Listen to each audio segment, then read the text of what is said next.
pathian te thiam nin sharing lo ngai thang jopa bung som ni chang li de chang na tu kan siar na ma sa ka ta le yan ring o chin hei hi ni thelo rum ni mi suak sel lim na chu to ya pathian thelo mi lom na chu mi khap ka chu ti mi ti le che kan siar na ma na changa e voi theng na ni ya mi suak sel lim ni e a to ye ni ti kan bai ru kan mua chu bang chuan pathian thelo mi thiên này sạc lục tu ni ba sai này nó đấy thì kita sẽ thay đổi là anh đang program te po sai na kan man tu te po in pathian này nan te pathian chiat nan te pathian ro kui nan te mangila ti kha kan sei ro ni tu thiên kan chiat te dal pon kan za ta man som san lo se ke ma kun chong ta ma ba pathian ni moi tu le kan tu tu nei dal pa san pi decentralized hotel kan ban salen da kan da min remote Kutpui kan turin alpa zaina lai na soi poma alpa zaina yan yong pui na nei soi na kan bil sia kan pia pia ni ni ro pui na tur lo ni na turin iso ke sa ni na kan bil sia na zo to buat kan ngai thana kan ban secretary kan so ma sana anin puna man zo ya kan remote Kutpui secretary ram ding zom de ha lo ya secretary so zanin kan program ni an remote Kutpui secretary do to bangin sun kan pung lo me na he an thui ki sai an phan kan lo ha he even remote Kutpui program chu zanina an hang do ya branch calendar kan da ya kumina kan branch program alian be pesing mi ya branch committee chuan remote Kutpui committee yadina chuan remote Kutpui committee ha ka chawa ei thahat board vel trang te kai di se tu rain buat saya zani na ken kat kan control don dia amin ba te zani na pu takin lim takin man kan dum don dia ko masai female voice le male voice ha ti khai yang inspire kan ma ki mang mai don dia kan troi kan secretary kan sai to cái này theo cái môn của Việt Nam cái bên đá mình cái mình thì cần khoảng cái mình mới để cần phần tóm lại của cha đó thì tốt cần phần quy anh ấy à cho cái này theo trong công trình tồn tại apa saya remote Kutpui committee ingin jadi cua dan bahasa kalau langsung teh le kan ngak lel to tlain ka ria chu wang chuan in ti siak tur khan kan rel ru te in ti siak na thlir tur te in ti siak tur ten kan rel ru bot sai tlang toila thain kan ria hei hun te taka chang kai bot sai to abikin group dangza hi kangai thla lem lawa kan female voice sam pang pasion chang view in ka ria kan group style in la te khan no te tiang te kha tu style ne kan lak pho ka chong lawa unu ni fei chuan reng te kharon pesat vel to alo just alo ngai thakol te pon emei thaya pakhat na ni kan in ring hlom len ka thia zain na female voice chu wang chu kan in bol sai na a tha hlom tura kan nga ya zain na hian roi tu kan ina ngin in ti siak tur zong zong te in thei top chuwa pakhat na ni thei vek tur khan du sakna ka hlan cheu ne tuna chon kan host ko ta kan program kan hlan nga top thleng ro chu kan pelawanga an na cha ti angin miron kai roi se tlangwal mon ki masai lo somila lomnan kut lo beng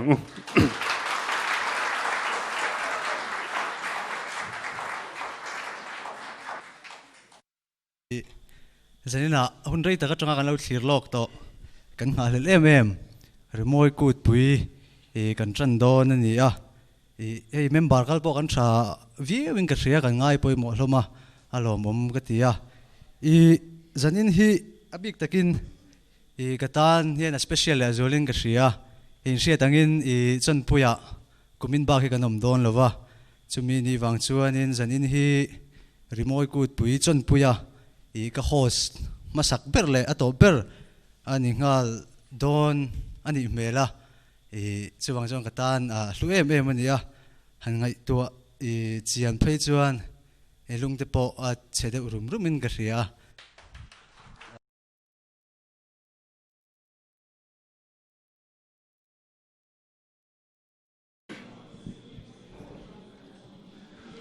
O mai namin khalo tu nang ma akatlat sawat sol kape kirtse kanun batsu tin na aluangang nga inakatsalang o eng ramting namin entu kamay Ter chuai hi ka petse moi ta kin a eng chuak le ta tin i ni eng a ka omang a eng le zwa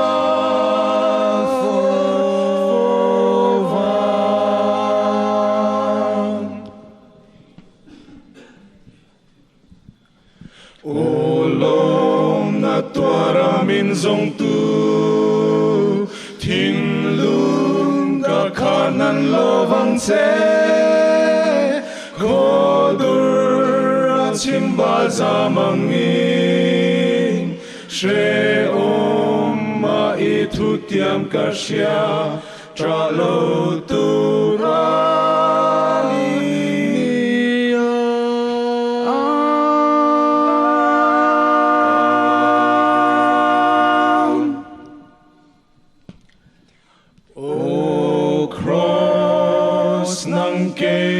Choi sang tu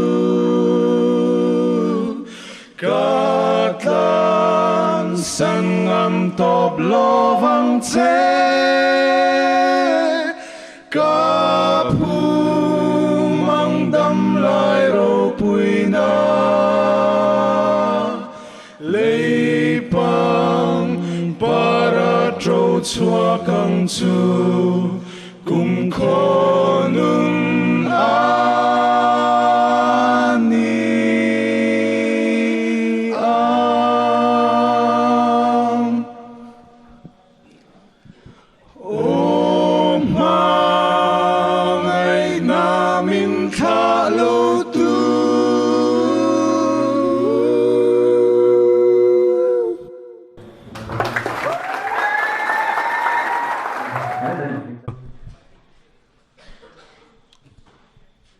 tuna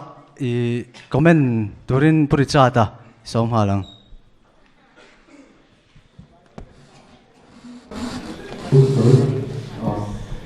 Misalnya kita kan ya, item setam dia boleh kebangin komen kan, saya itu tuh lawa, cencu, ini punya pakai trade itu kan lawa, nanti sosok tahu nanti,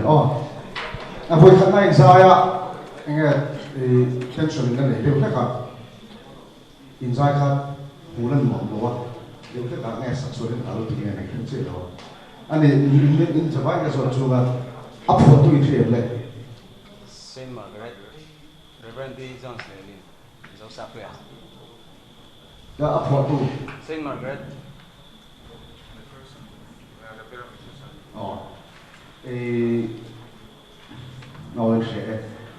George Matheson, Scottish pastor puannya, Saint Margaret ha asuk dengan ya. Soal ini saya doa kan dia. Soal grup adot desa itu kan grup kita lah. Enggak hanya itu siapa dulu kita ukap pulau kamu nuang dewin, zak hai dewin waktu cucu kan desa itu ni. chuan asulfa ending na ti kan tela group dang bo in lo siam that man chuan jek na hum to lo do ti la so la ti do mi tu kha so la i ti ke na pon sa era te chu ka po na correct che lo la ka di so na sa so la dia group dang bo in siam that chu ka ka po le tu ra ni le kan tu to ma ti ame mo thok mai enge zirna lampang te tunge han zir pui deuh chu nang ma i modify enge ti khamian thrilok la kaduni kan vai contribution hi ni mai group lama tangin hei min tuipui tu an omnol boka chuanin arrangement kha chu kai mani siam ale kan lom na tu ke jana group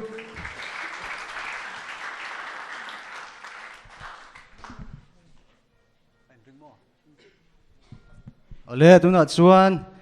adot le zai turin mathai group te lo som le halang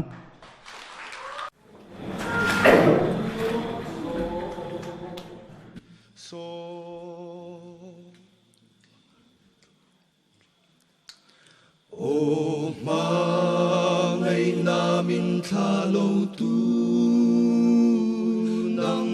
ma a ka tha chawa chol ka pe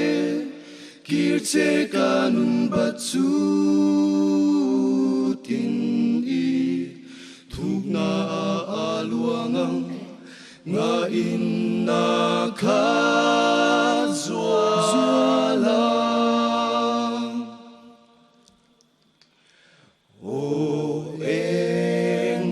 tin na min en tu ka mei chel chua hi ka pe che moi ta in na en chuak le ta tin i ni enga ka omang a eng le zual fo ôm na tua ra min zong tu thiên lung cả khả năng lo vắng che cô dur a chim ba za mang in che ôm a i thu tiam ka shia tra lo tu ka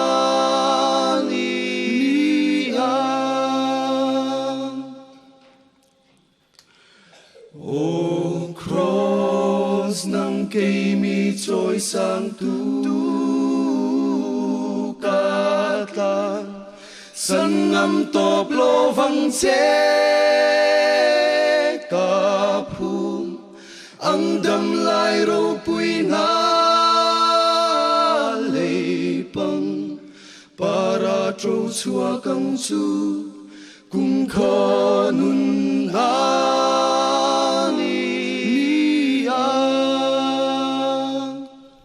kan lom tuna comment turin ulura kan som dani hetlamen on tol phei de ule kula sai ma khan ulura somang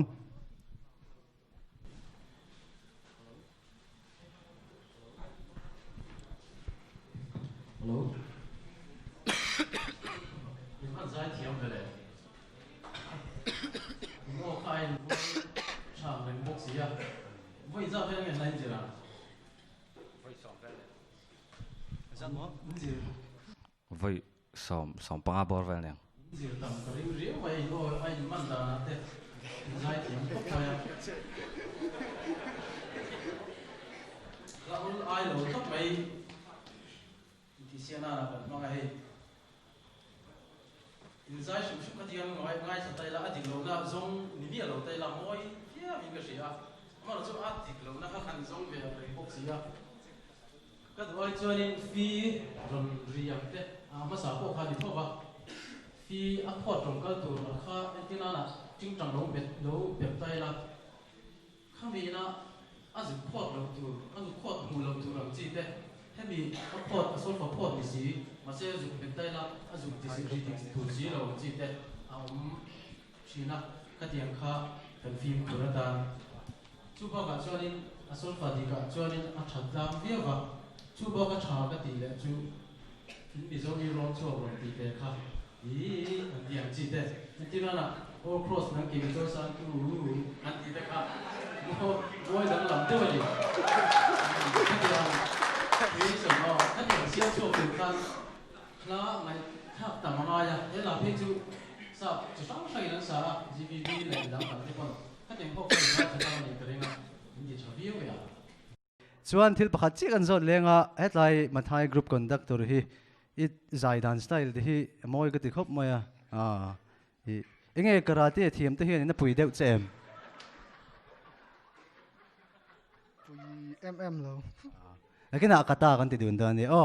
mathai group everybody anni group hi anjir tamlu tuk man lawa anu ti sol pal ni pang an hre thiam don ni ole marka group pilo somang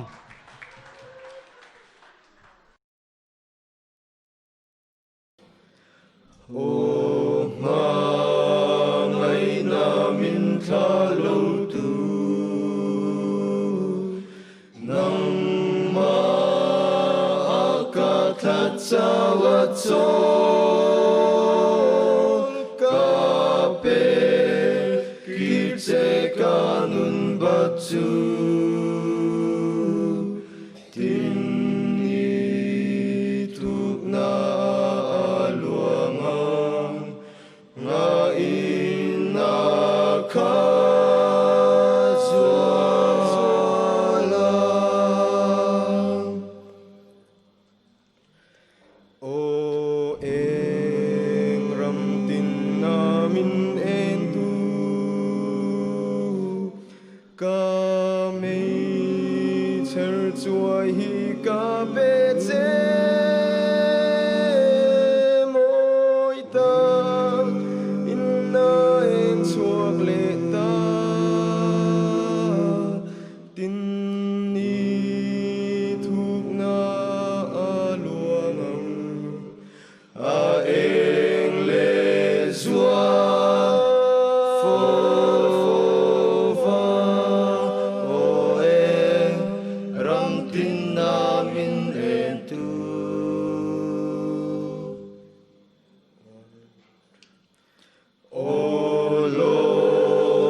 solfa ka thiam le la hi chu ka pe lampang te ani de ya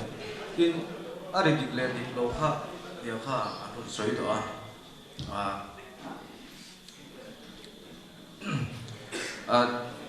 ma ni zai solo in ni lo wa le voice ani ya nge a ring le ring lo thami kha thiam kha man mai khop ma ya a then no ka ri do a em te a su ti si kha khalai kha đi là bộ chúng ta sai một chế mấy cái thiam kha insia tan ka du khop maya chuan ka to pa enan ti dan tu ni om lo leu nge ni ti su la ko ni ka khop maya ta ama ro su a tha lai mai o chu ka sai ti to kan le lo lâu lắc là lấy cái còm lúc còn top kha môi cái thì khóc mày kha anh nghe giờ chung thế rồi mà top pending đàn tất kha chụp chịu khóc mày chụp chịu anh ấy top kha in ti sual nghe tour về pa ngay sim ô anh đi đàn tour khóc vậy hay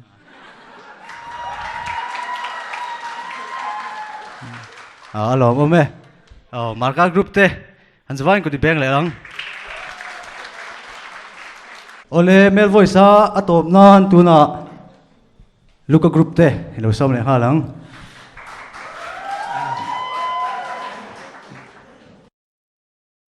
o ma ngai na min tha lo tu nang ma ka tha cha wa cha ka be kir che kan ba chu tin ni thuk na aluang ngai na kha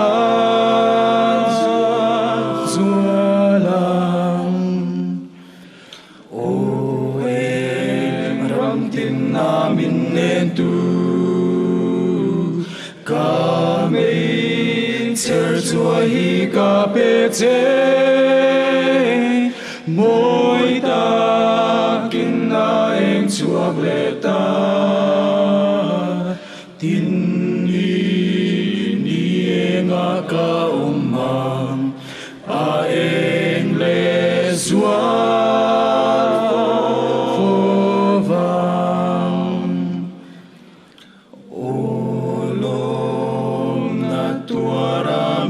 dòng tu tin lung cả khả năng lo vang xe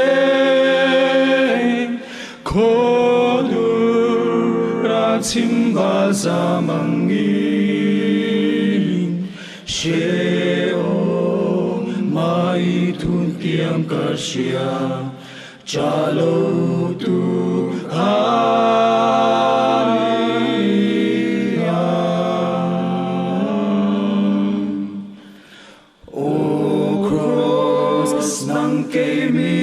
rồi sang tu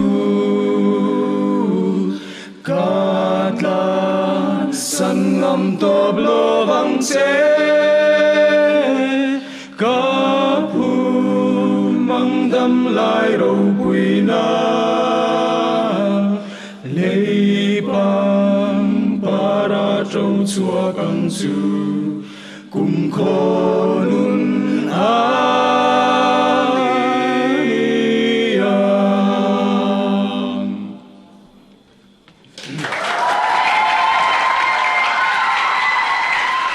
comment tur hian in I ulu ra kha in som le lok mai te ang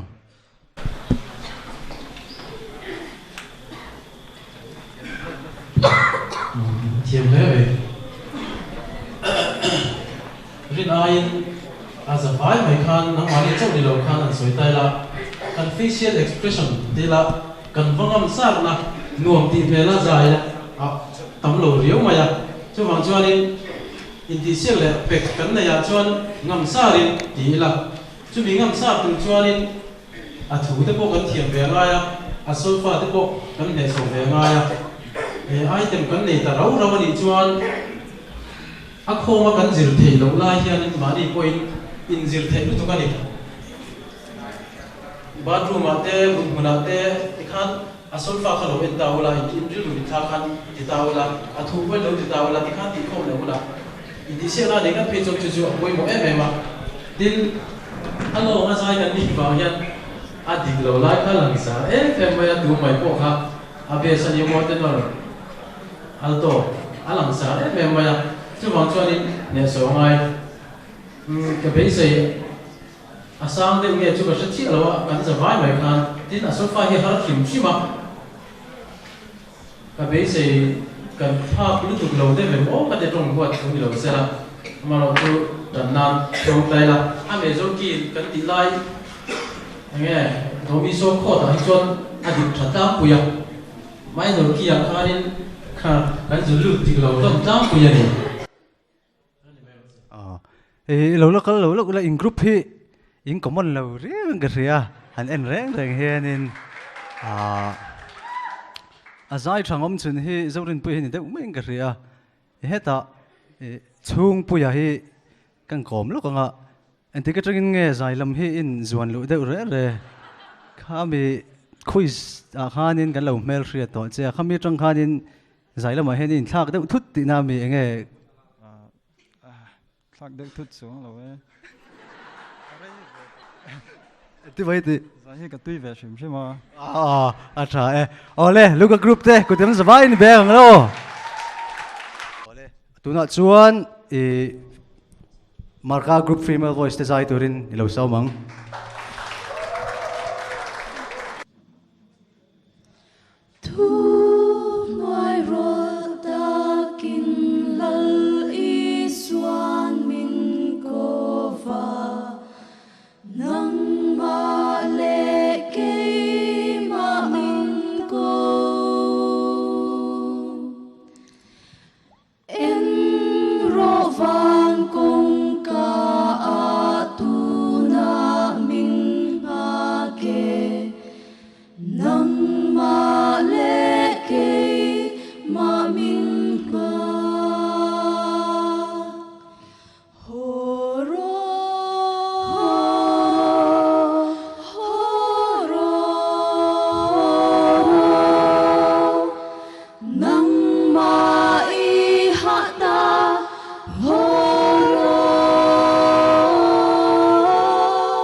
Za ngày lệ ngày đêm na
o luka group te kha lawin ring le ha lang o hem zo zai turin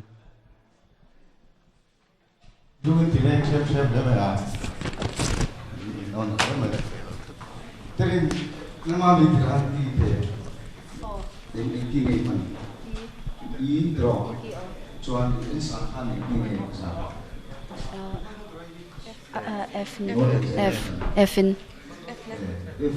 F flat. F flat no.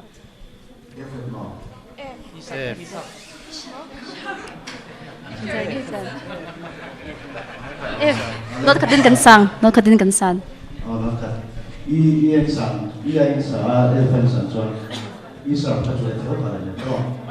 Not that on. That Mala male voice here two mattering government male voice in Sweden, radio parties in Sweden. Try to delight one female voice story can lay I don't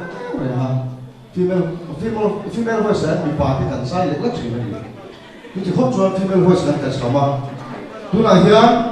can it hot or in my hair. Male voice can in general Chukula. Do not aside with another can nice cái này là thế mình cái tháp cả hai điều à, help female voice anh thiam so, ông muốn số thì này là cái này, male voice biết là mà khan, cho bây giờ là cái này chú à, cái hàng sản là tổ chức chú, giải thiam đó mình luôn chú à, tí duy lâu lại khan này à, tí chun zoom ula, nghe mà giải ula, tí kha, in giải đàn thế, nghe chú ngắm mình khác comment phát cái tụm lâu à, vì bây giờ là cái này sang khóc mày. Mana male voice tam anzai anzai thin kha female voice in aron le thal ta don ani nga tingai dan kan ya inzai tang khan ngai tha kan nuama nal khop mai chu du to kang tlem utwang pui hi kan kom lo nga atenor al to sang de kharon sang ke izai thin di po kan lo shelawa khate me ma in thei sang kha ro pui kan te me ma I voice kha en ti ka tang nge control lo zira ti me ma zai thiam ti kha tlem te me lo shilla thang a ashan pa chan zir na chu om lawa ko shan zai po la I kan tel hi I kan mang chang kai ni kan sha kan group chan marka group ko ti bang marka group te luka group te kan som do na nga ulu ra kha comment turin lawin ring le lok se luka group te zai turin som leong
group singing tak tak quartet ni lo in ron chuaka in zai po amoi khop maya mu pon nuama khatianga zai tak tak mel kha amoi du khop maya ri ru po min ne chuti lai ro chuan chang khat na le athunon kha enga tinge apat kim khan in ron saklo o katia pat khat te chau khan in ron sa athunon in la salo le ngala kha kha a ending na turki mi ron pe ka chuan chang khat le thunon hi Christian la buang hian apat kim hian apat hian sak turani ti kha a om ko mai siang tinga mo kan ti don ni chuti lawa chuan in idea tha khop maya in combination po tha in mel po tha in a chuak po kha usen ate khan an rengan lo chungong da ong chin mel po tha ti lai tak kha ka soi tur min ti thengil pha dai bai in idea tha katia ang khachom nung zel ta ula nang mani in nakina hetiang Christian labu kher lo po a harmonization te an khoita ula nang mani omil tur le ami singina eng ang theinange kan nei ti hai chuak tur khan idea thar han pu chuak thei zel ula tha khopin ka sia in zai tha e chuan ani zamte enge tunlai chas lamte a tha em thai ole tu na mathai join group te som le kha lang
xuân mà y la ra ngày lệ ngày đâm na nang ma lệ cây ma ta horo horo nang mai hata horo chanem ngai da gilal iswan min kova ako temi swan horo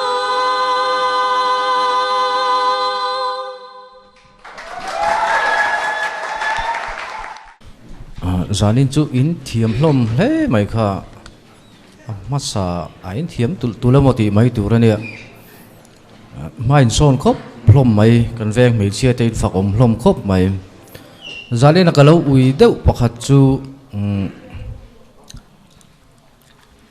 asang ron sa kha ka duain mak mai kha a hlat deuh hle ka kha ron hai se at nal don te reng nen ka tia khalai kha kemin adang kha ring box sia khalai te kha ka ui khop ba nia a o kha asang boy sia kemin han hai deuh siang chuan du tu sam tu rania ka tia chuan ka soi tam lo me nge kha ka soi thei tok mai te se ka lo me lo lok ulan ne biak thani kha atlin sang khop mai mel po mun du ma tha khop mai zanin chu chuanin he ta hianin kan dinglok duwa idol po lo tel to ania group dangin an lo soi thin chu an hupur em a he jona group te hi zai thiam celeb te an nei bi ka an ni chu an tia he tlai hi ading ning an tha de khan lang he la thang la char mo a thai anh tia nghe in sira tu nghe han sir tir deuh cheu ti kha mino chang la thang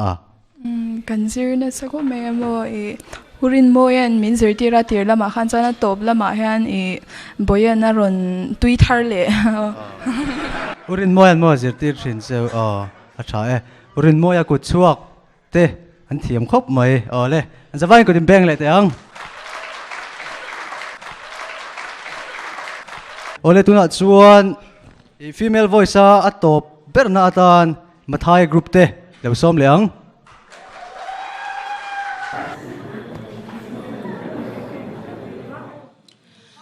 tu noi rol ta kilal iswan min kova nang male ke ma min ko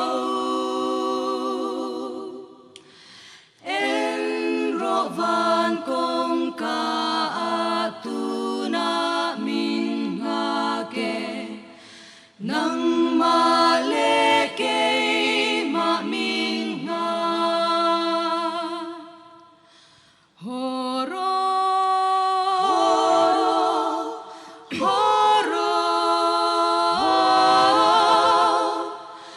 nang mai hata horo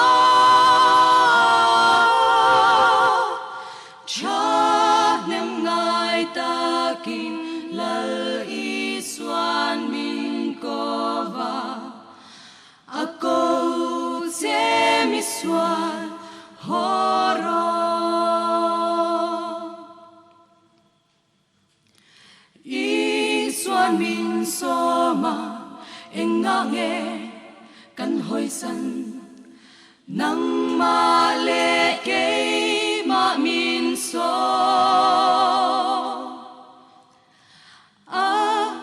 ngày na chu em ngã nghe cần ngày tha nang ma lệ ke ma ata hun te arali ni te a kiam zele nang ma lệ ke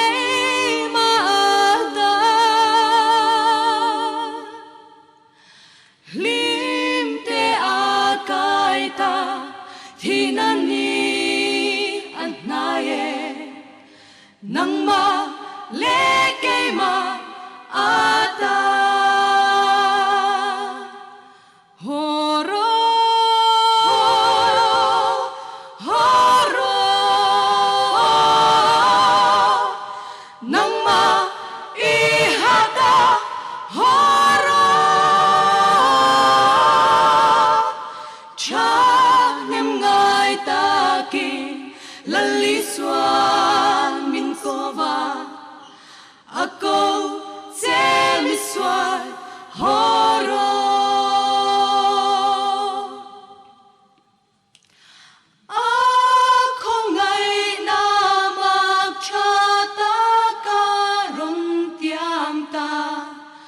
nang maleke maata ti sual ma ilaza ngai le ngai dam na nang maleke maata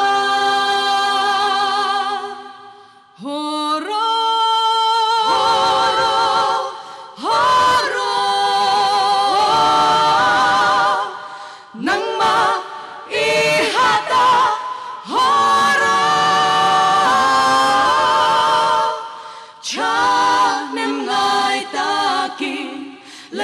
Swan min kova ako se mi swan horo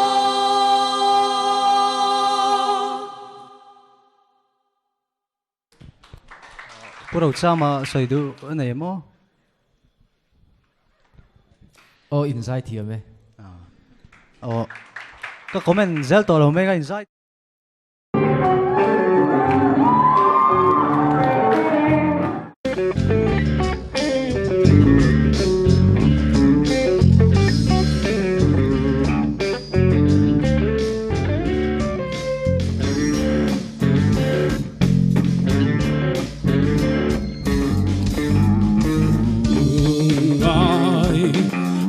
đông tê phục chuột thoại har sat na te chu nu cho ni lal pa ke pul lai ki rang Krista tham wan tu nun na fam ki kanai ta marong châu polin ifa kangu har sa na top te kanal pa thiên ta chan chua na ro pui tak tho ki lal pa na chua yang Krista Tamuan tu Nun na fam ki Kanay ta Amarong châu polin ifakang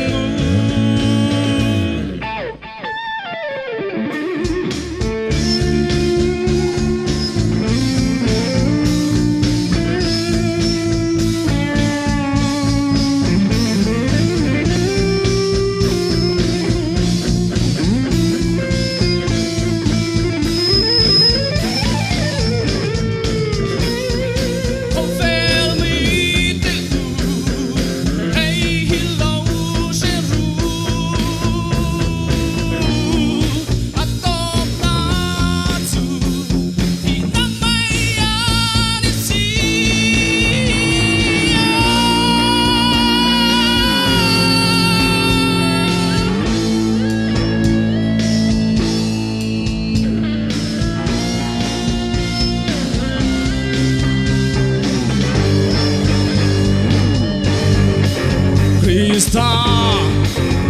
Tamuan tu Nun na fam ki Kanay ta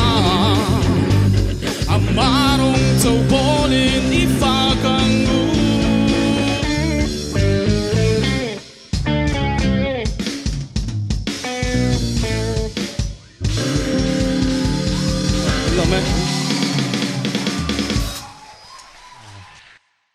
Ipurit sa na trăng khanin kan so mga toy te te in soi duan nei te soi turin in som lok te ang tu pho mo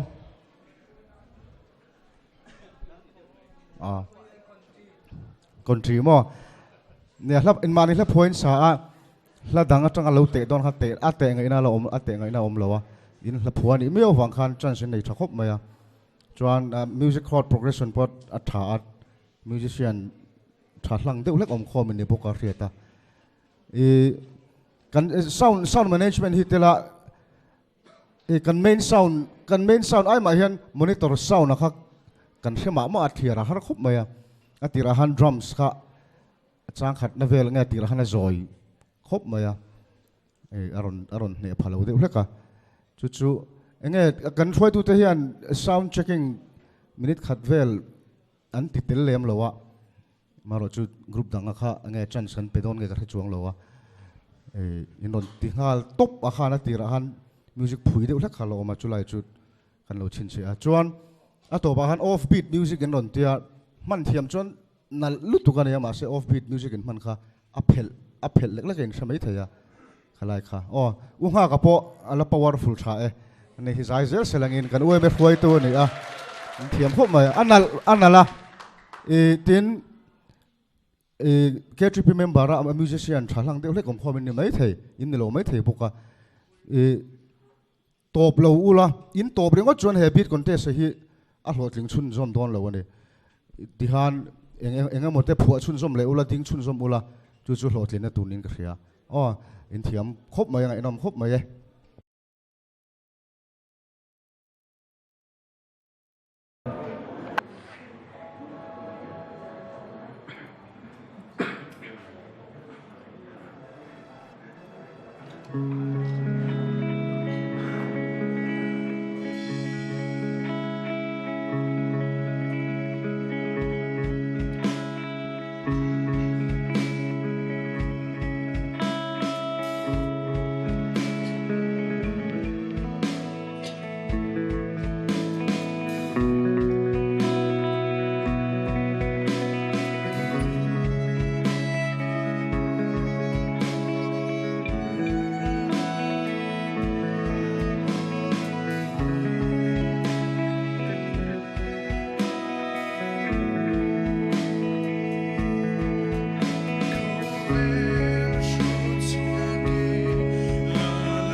vâng kim lâu về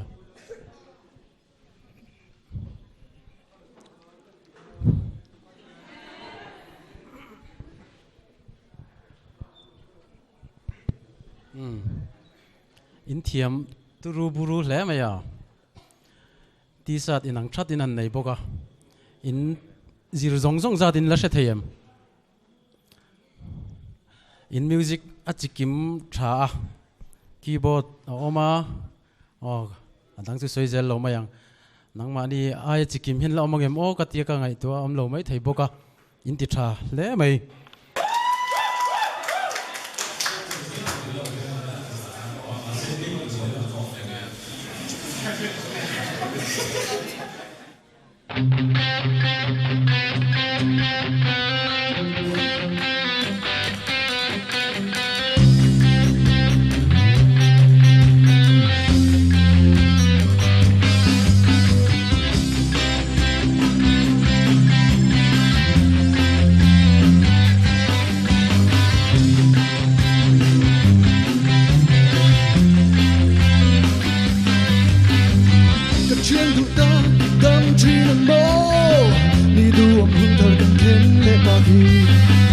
sắc lung nay na từng tiếng sân chờ rốt rê chú ta na từng trống cho na đi cứ xe là hình na từng quán cho sẽ là chỉ những tôi để ai vang lại tên rô hình tất cả sáng làm rô cho in này là nhà sang tất cả linh minh ruộng rô của nu dạng ai chung nhìn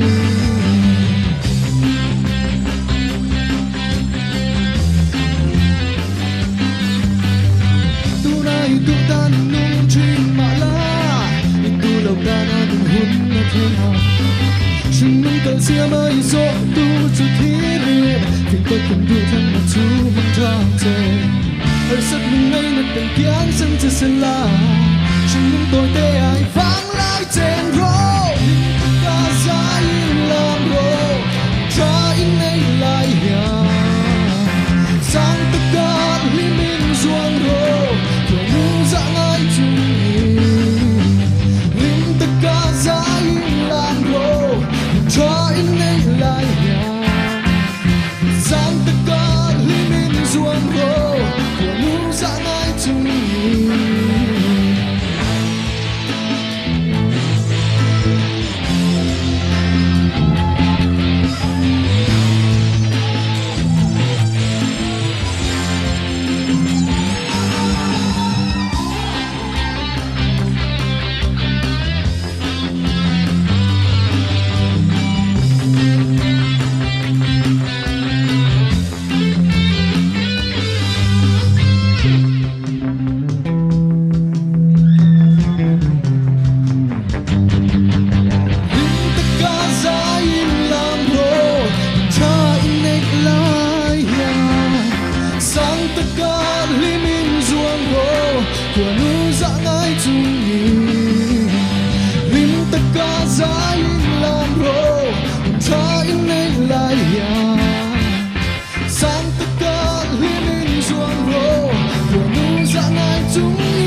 Marka group te kha backstage sa lo in ring le nga long oh hemi zo zai turin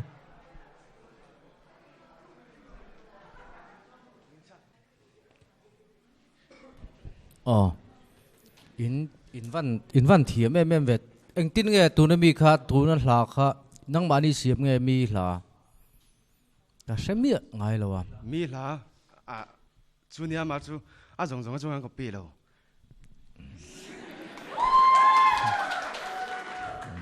cha em in thiam khop mai zanin kalau mu chu bit contest a hian KTP kan ni line kan tel ve to thina chu ta ka soidu pakhat chu drummer in pui hlom khop maya hemi ange at he ta khi ta tanga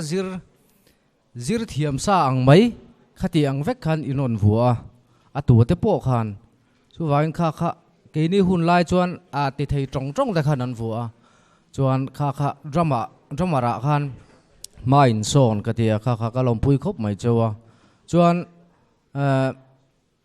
ka duain drums azoi veka pakhata chuan pahnia chuan guitar a ring kha a ring zia boka kha anal dan turang khan ron nal thin lawa tin tlangwal zaya khatiang khop khan idea nei tha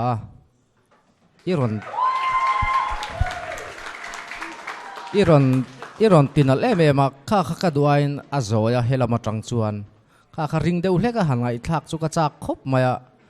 arem chuan na kena bilangai thak tir tura ka ngai o kha ka soi tok ni mai ro se galo me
sound sẽ control chỉ là một cái tấm trong con ý top na đi boka kan just step pathum kha comment turin som lok te ang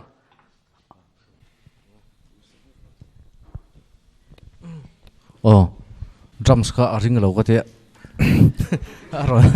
aron ring talu tu ka ma se nuwa khan ron ti zoi le thauta ka zanin chu in vocalist guitarist ni bok Jeff Beck te po ka te khin ta urum rum ma strum hang lawin akut long e nan tia at nal khop ma ya kha tin keyboard kha avaring lo thei ve kha kha nge om zia ka khalawa hela ma hian kan sengai mi lo keyboard ri ui om khop ma ya music po thakop mai a phui tha keyboard ka tle men ron ring do siang chuan at mixing te po kha at nal tura kan nga ya ra khop mai tin pakhat ka soi le du chu sound engineer in control kha hemi nang mani group stage perform ho kha thil hi a khoi poi thei khop in ka sia ne khar chin pon ka soi to a hang zong zong a te po drums te po a ring lu tuka channel zoi lu tuka keyboard te po khatiang kha ni a guitar a ring lu tuk boka khatiang kha ni lauta seng chuan hela mo tanga ngai thak nuam deuh ang khan in chua the kha kha enge soi buai zawang ti chu ka lau ong reng khop ma enge anal turang khan aron dal thin lawa khalai tak kha poi khop ma in thiam dan turang khan in thiam lo ni kha kha ni danga chuan in uluk viau don nia chu chu ka cha du chawa tin thil pakhat ka cha du le chau chu KTP in hey keyboard te guitar te bass te in le a hetiang zong zong hi in ta vek ani a hei hi dim thiam tum ula chuan guitar te in tunga atlumai mai turin tung lo ula khoilai kila mo thadeu in tung ula heng hi KTP tan ro ani nangma ni in over huna po in now te nan loron manga kha kha in dim thiam ka duwa chu chu ka soi du bokani kalome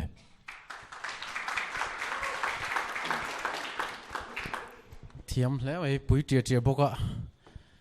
sang lian thang ate bomin ti se chok rum rum lom le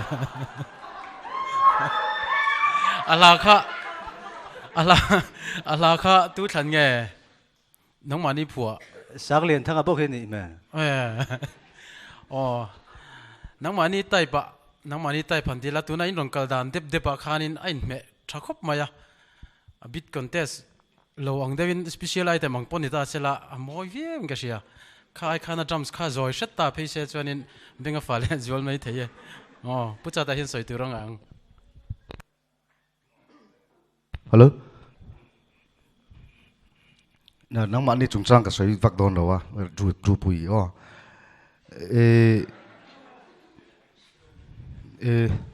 zom te chu in dei lo mal hle mai zanin chu te ro mal me na na khop mai zanin a hian puse na le pucham te a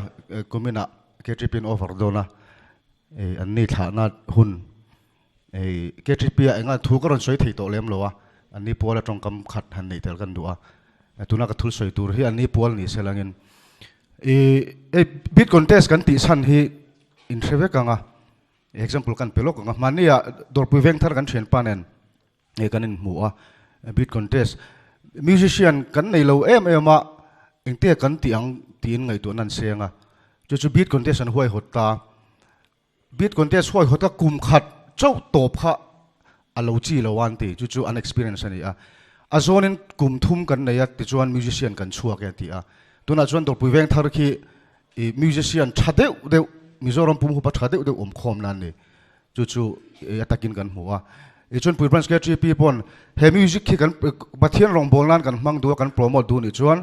kum khata kan topa adut le kan ti lo le hian kan lo tlale chu kan kalphung ani a thei ram chuan a zonin kum ni amo kum thum amo bit contest kan nei chuan a tha kan chuak nge don ani chu kan khoi tu ten nge pusen ale pucham te ai oin kan soi boka chu ni ta selangin tu chuan sound a khani kan soi fowa in hla zanin ron perform zong te kha ka ngai thak chak chu sound liana sound Jackson ate huran control selangin sound lian pa ngai thak ka chak veka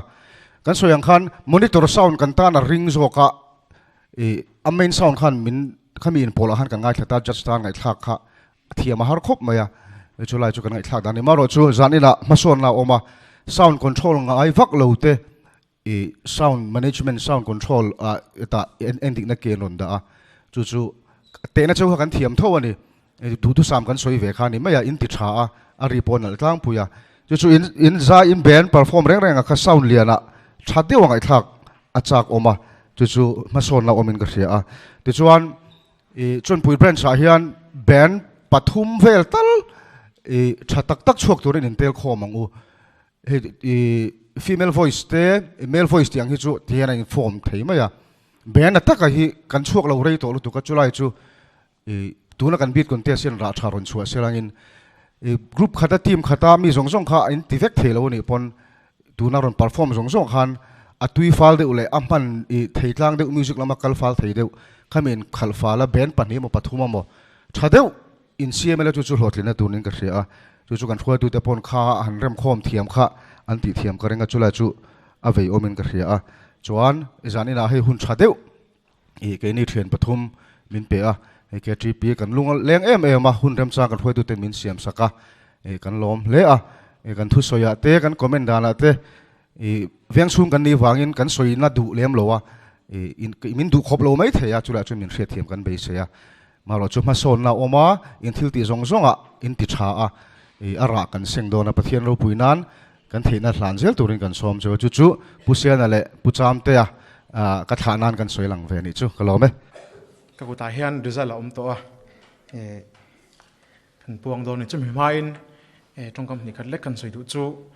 beat group a te male voice a te female voice a te thei to pin kan tron kan la a then chu jing tho lima pitch pai phan ti ri ngal te bo kan oma a then chu tho lima guitar khoi ngal te kan oma chu tiang chunen tron kan lana sa a alomom em a amaro chu inti siak kan ya wangin mi pakhat na pani na pathum na palina thei ni a chu jaina hianen thei to pakan tanga pakhat na kan lo ni lo pon ni pon tunga vui lo tur ni chu kan lom tlang ila tin alom te po kha lalpa dan ni sila thome jaina hian tunga cha lo tur ni orol chua theu guitar per theu kan reng alo in ang lo deuh pon mai theya kan thiam tok a kan chu kha aro pui em thoni amma saberin beat contest bi ka base akan thlan tun bi kan kha kan soyenge beat contest thlanna base vocalist chu marka group anne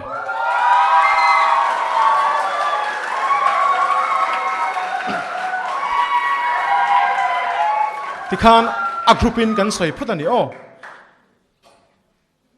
bass drummer chu Zohana group bass guitarist chu Luka group bass keyboardist chu Mathai group le ato beranan kan shoi tu ten kan judge ten an comment piang an comment tel thin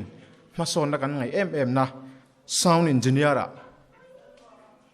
pakhat na chu Zohana group